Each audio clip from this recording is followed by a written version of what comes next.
эмне үчүн ата энелерибиз илгери дары дармеги жок эле жашаган го. Мисалы 1800-жылдарда алайлы 1900-жылдан кийин дары пайда болгон да. Муну ошол америкалык врач Рокфеллер деген, Карнеги деген эки бизнесмен чакырып, сен бизге ушул кантип биз акчабызды көбөйтөбүз дегенде, бул анан ошол дары ойлоп таап 1900-жылдан кийин ошо дары пайда болгон.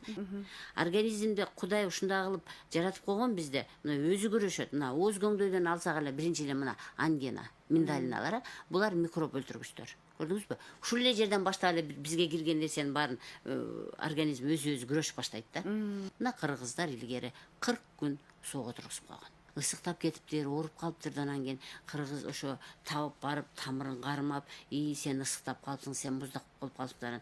Көбүнчө адамдар ысыктап калат да. Ысыктап калды деген сөз бул кислая среда деген сөз да. Кычкыл чөйрө болуп кетет да. Кычкыл чөйрө деген сөз биздин организмибизде мен айткан 5 микроорганизмдин бирөөсү көбүрөөк жашап алды деген сөз да. Алар бизде көбүрөөк жашап алып, биздин чөйрөбүздү бузду деген сөз да. Мурун щелочь болуп турган чөйрөбүздү бузуп, көбүрөөк микроорганизмдер жашап, биздин чөйрөнү жаман чөйрөгө айландырып койду деген сөз да. Канды кирдетийби? Канды кирдетүү да, азамат. Канды мына канды мен ушуну айтам да, бул мусор, мына кир кылып салды деп айтам да.